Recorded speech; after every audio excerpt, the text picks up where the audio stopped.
X-ray 2, X-ray 2, this is 10 Charlie. Air asset spotted Syrian armor, approximately 1 kilo from your position. Vicinity grid 783220. Intercepting conduct assessment. How copy over?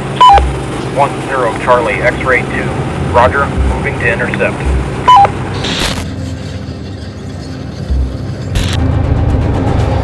One heat round! Fire! On the way!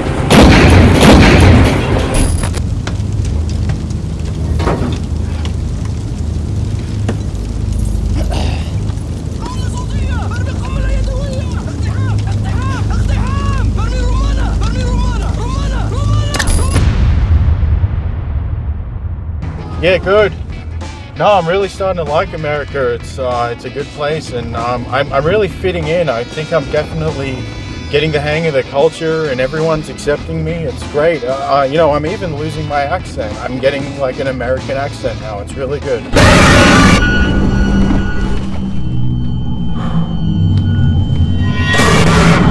You're Australian! Be Australian!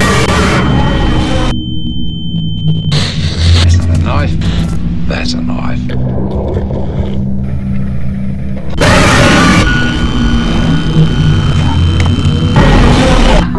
G'day. Pointer. A winner.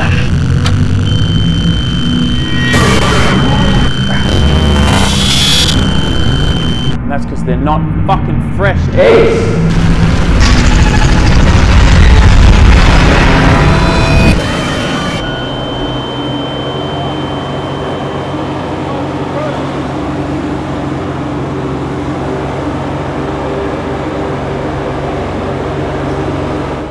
Crikey.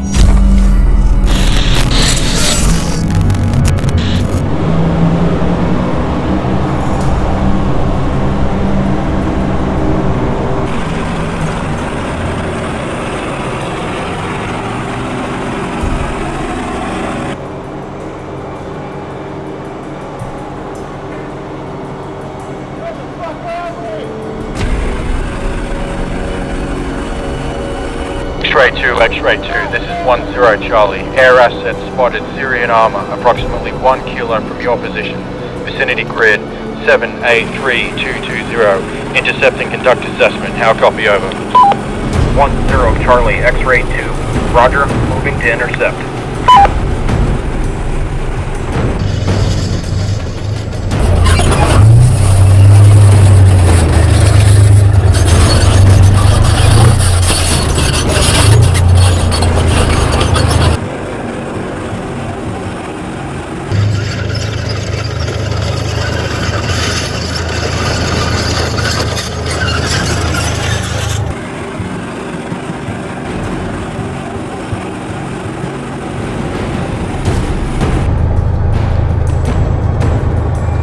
One heat round! Fuck, I don't know how to fucking do this thing. I just fucking got here. What the fuck do you mean? Hold the goddamn heat round or we're all fucked! I just got here. You're fucking drunk. Fuck yeah, drunk. I Just gotta figure it fucking out. do it! I suppose I gotta figure out this fucking thing.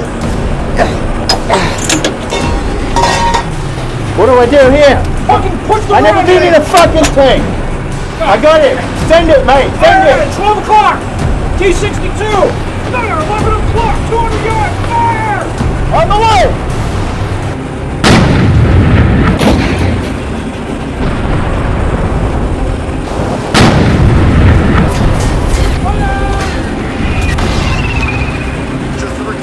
Fuck! We missed! Load another round! Today, loader! Hurry the fuck up! Send it.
how to use a fucking Uzi?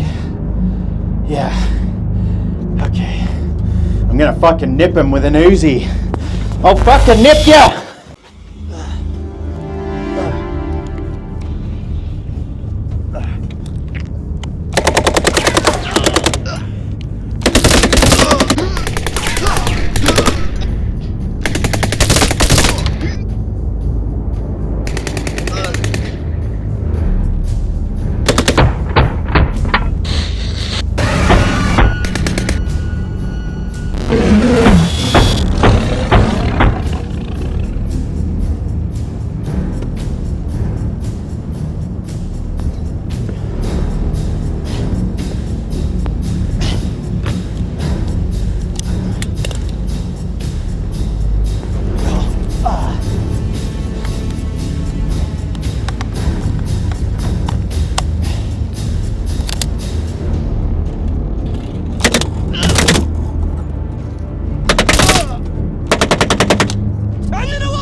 Fuck. That's why you don't do that shit in Hollywood.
G'day champions.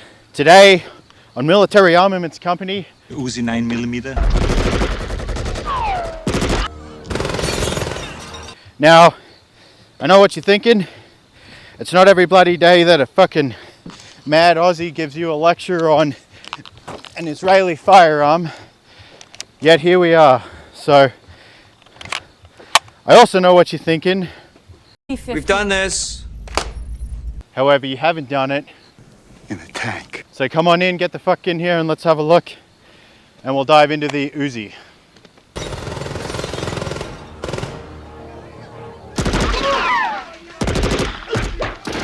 All right. Cut. Fuck. Shit. So today, we're out here at Sandy Valley at the Battlefield Vegas outdoor location. And before we dive right into the gun, we're going to give a quick word to our sponsors. And of course, the biggest sponsor of our channel has and always will be Battlefield Vegas. So most of everything you see today comes from Battlefield. We're using Battlefield firearms. And this beast behind me here, the M50, is also a Battlefield Vegas tank. Now, why is Battlefield important in all this?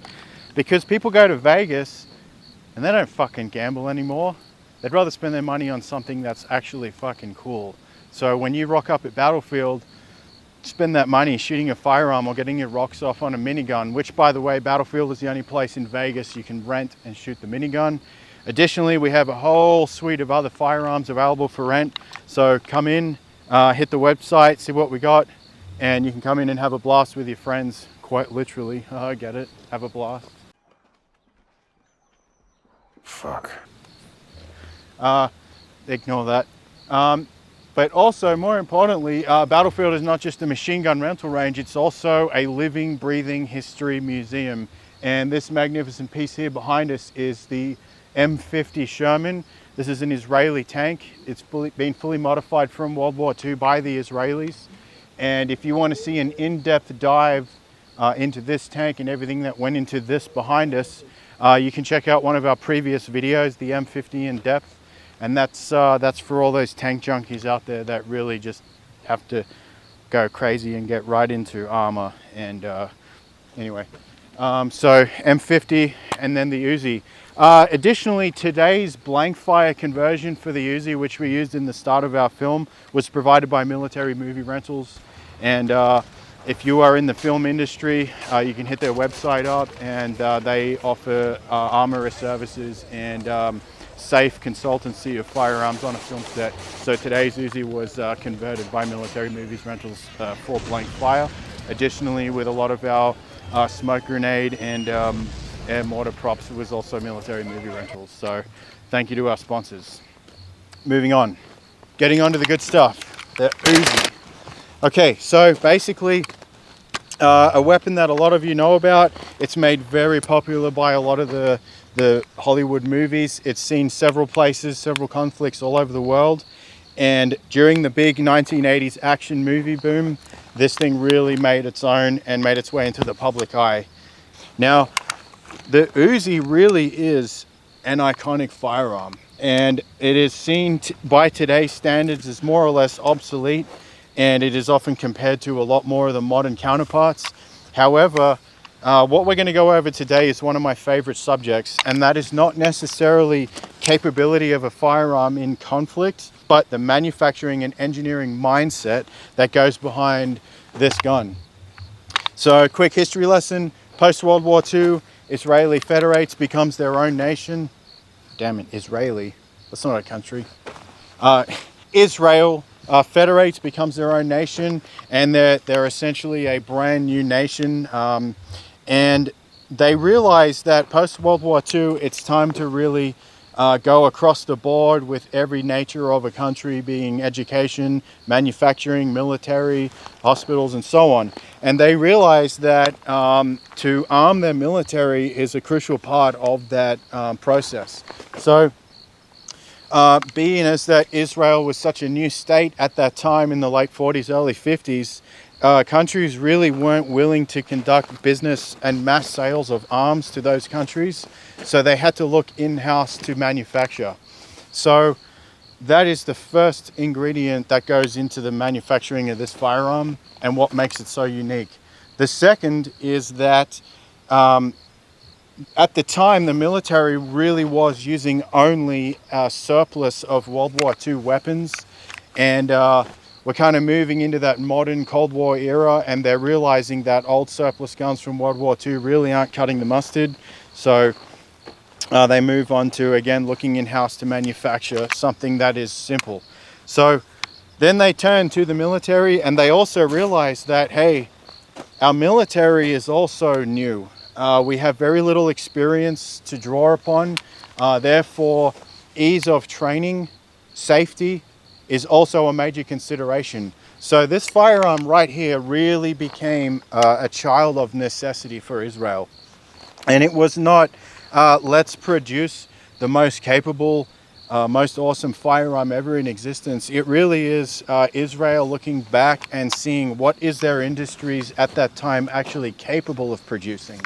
And the answer was this thing here. So the man who came up with this, his name was Uzi Gal. Hopefully I'm saying that right. Uzi Gal.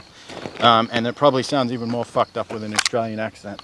But This was one of the very first firearm concepts that the new Israel had come up with at that time, but it was not by any means going to be the in-service battle rifle for the infantry. So conventional forces all over the world, they study very carefully and they select either through purchase or manufacture an infantry battle rifle designed for medium to long range combat with high velocity, good penetration, and an overall common use NATO round. So the Uzi right out of the gate did not meet those specifications. However, the reason this came to fruition was the creators of this firearm ultimately determined that a huge part of Israel was urban, and with the notion and threat of invasion of Israel, they had to think, what can we do to provide an answer to that more urban sort of conflict? And it was also a massive change in conflict as well, because for the first time, moving out of World War I and a lot more into World War II and a lot of the open city built up area fighting, that was really the wake-up call to militaries the world over post World War II to come up with a more refined method of urban CQB combat. And the Uzi was essentially a child of that reality. So looking at the safety considerations that went into this rifle, nowadays, a lot of people who have a lot of experience on the Uzi are used to firing it like this. Okay, so I'm here to tell you that the realities of what you see in the movies and on a computer game versus the real thing is quite different.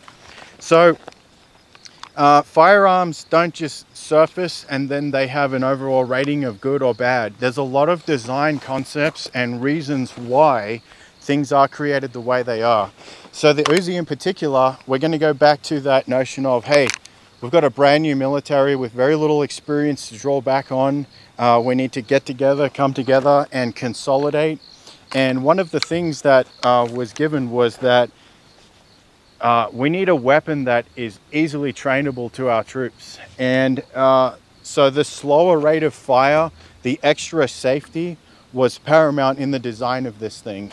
Okay, so talking about those safeties, those three safeties that they implemented for that newly trained army, first and foremost was our thumb safety selector switch placed here on the side, and then you had that semi-automatic, fully automatic function. So pretty user-friendly, however not ambidextrous, which tells me that essentially all left-handed shooters were perhaps trained to be right-handed shooter, because engaging that safety with my trigger finger is kind of lame. Who knows? Maybe someone in the comments who was trained on this weapon can answer whether the army would retrain left-handed shooters to right-hand shooters.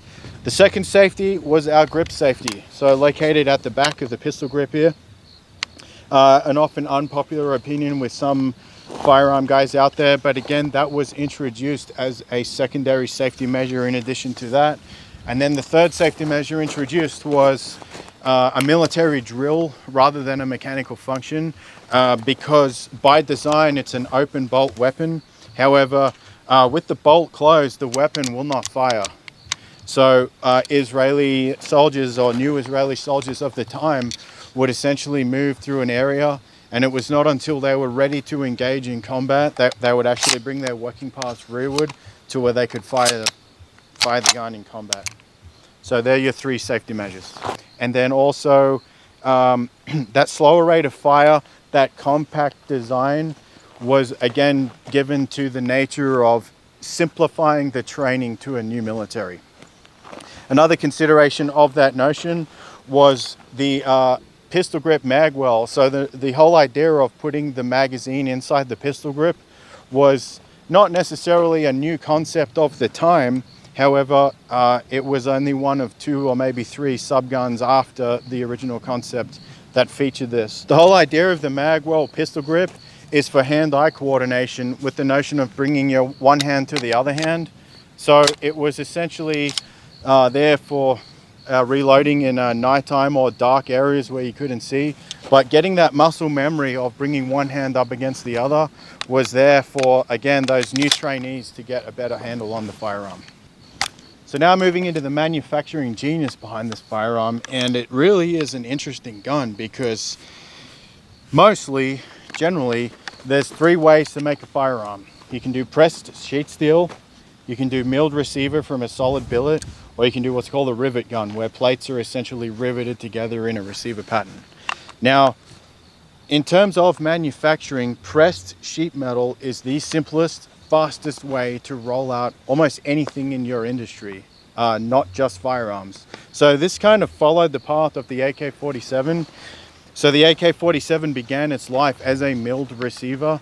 However, on a factory floor, when you have a solid billet, block billet, which might be your receiver, and pre-days of CNC machining, when you had to use manual milling machines and jigs to individually hog out the areas of that receiver, whilst it's a excellent firearm, it's very strong, it's very durable, it is a very long, lengthy, expensive manufacturing process, especially for mass production. The rivet guns follow a similar path to where a lot of jigs have to be set up so you can drill your rivet holes and have your pieces cut. Sheet steel, however, is extremely simple and extremely fast. That's how planes were mass produced in World War II, car parts, body panels, firearms. And the AK-47 essentially led the way of that kind of notion. They moved away from the milled receiver to sheet metal, and Uzi essentially followed suit. So almost this entire firearm, from the collapsible buttstock to the lower receiver to the upper receiver to the top plate cover, all began with one piece of sheet metal. Once your presses are set up to match that pattern and cut that piece of steel, it's a matter of throwing in thousands of them at a time, and they just get pressed and you can just pump them out as fast as you can. So the most effective, cheapest, easiest way to manufacture a firearm, other than perhaps some of your tube gun examples like Sten gun, grease gun, etc., the most effective way to mass produce a firearm right here. Moving along, a lot of people would note the iconic look of an Uzi being these ribs that run along the side of the firearm, along the top as well. Those are there for several reasons, and again, that is another manufacturing genius that perhaps soldiers themselves are not taught.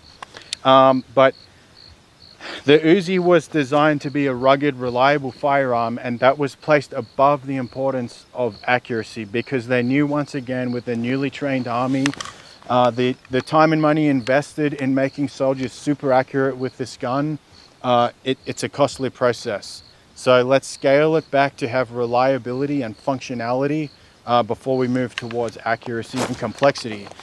So getting back to the ribs on the side here, fuck, I kind of really went sideways there, didn't I?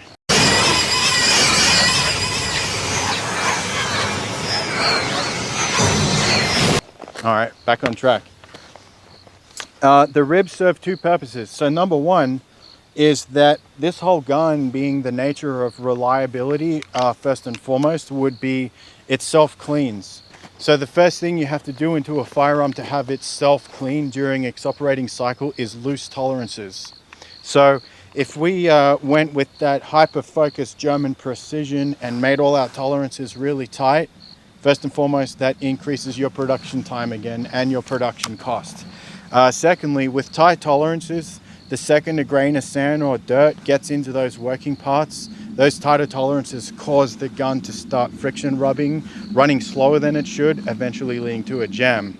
Now, the loose tolerances aid with that, but also these tubes, these grids that are cut in the side, allow for when that grain of sand or dirt enters the firearm and the bolt is in its working path, those places are a gap essentially for that sand and dirt to move into and collect inside those rails right there until the time when the soldier can filter strip the gun and actually clean it out. So that actually has a function. The second function is strength. So when you look at sheet steel, unpressed flat sheet steel, it's very malleable, it moves a lot. Once you introduce these ribs via a press, it increases strength to it. So without these ribs here, the firearm would be a lot more delicate than it really is, and the receiver would be prone to flexing and bending a lot more, especially when it heats up. So quite a genius design that perhaps not everybody takes the time to stop and look at. That is why this is the best Uzi video on the internet. Yes. So getting back to that history component, the man himself, Uzi Al-Ghal, came up with the concept of this weapon in 1952. And whilst it is definitely not the first submachine gun ever conceived, it really was revolutionary. And we're going to talk about what makes this firearm revolutionary and what made it stand out and really stand the test of time. Another one of the features of the Uzi that makes it really cool and unique is, again, those new soldiers, that new army, simplicity. So making this weapon really easy to field strip, maintain and clean once again was paramount and speaks to the genius of the design. The cool thing I like about this gun is, being a machine gun guy, you can do a quick barrel change. So I can lay down 200 round bursts out of this thing, make the barrel nice and red hot, and then in field just do a barrel swap just like that.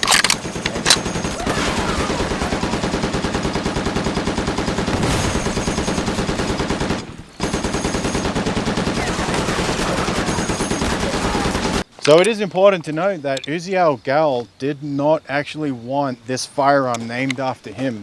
However, he wasn't really given a choice.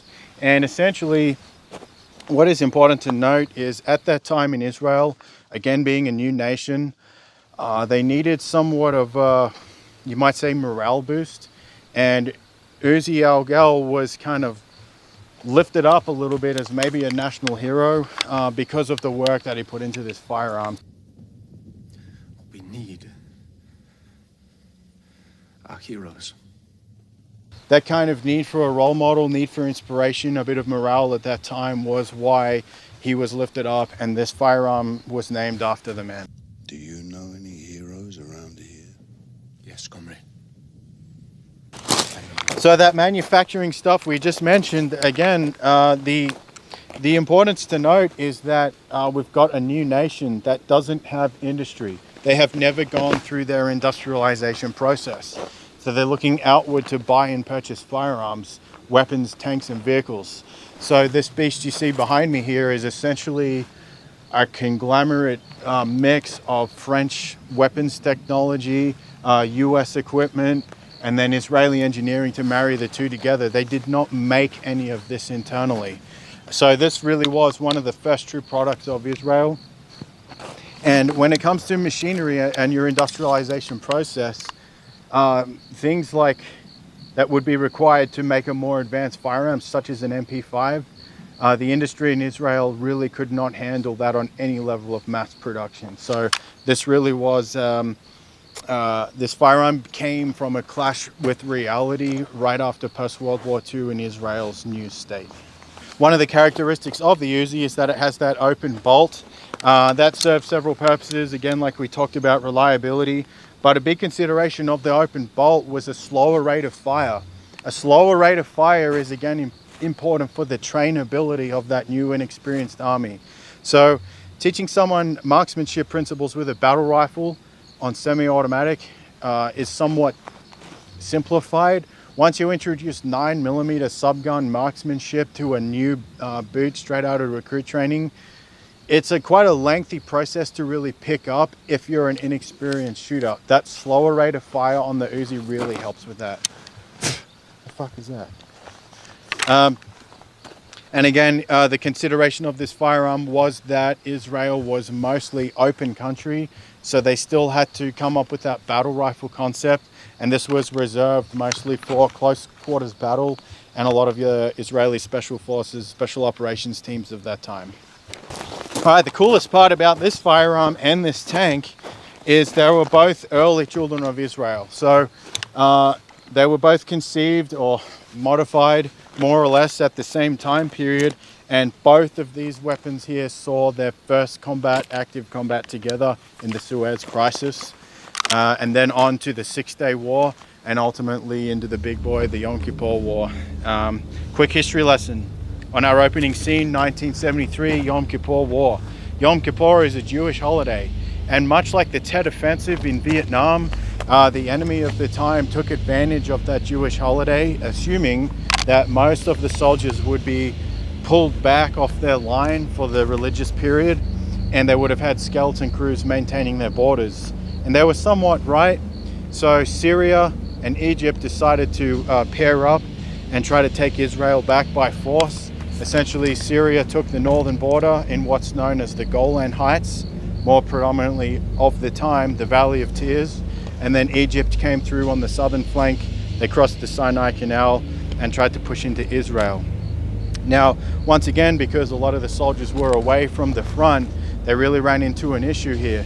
This tank right here was likely down on the Egyptian side on the southern front, because the Valley of Tears was predominantly more Centurion tanks, what they called shock cowl tank. There were some M50s up north, but the majority of them went down south. But the Uzi was at all of them. Ultimately, Israel was able to repel the invaders from both flanks, and I can speak more on the northern flank in the Golan Heights in the Valley of Tears. Israel had textbook defensive strategies. So they had a notion of tanks dug in with predetermined fire ranges, killing zones. They had anti-tank ditches, and everything required, the textbook would state, to repel an invasion, and they did so very successfully. I might note that Israel was massively outnumbered. The enemy, Syrian enemy, threw approximately 1,200 tanks towards that northern border, and with some numbers as low as 350 tanks on the Israeli side, were able to repel that massive force. So this guy was right there. What the fuck? It wasn't real. Am I fucking dreaming or some shit? Huh. Fuck.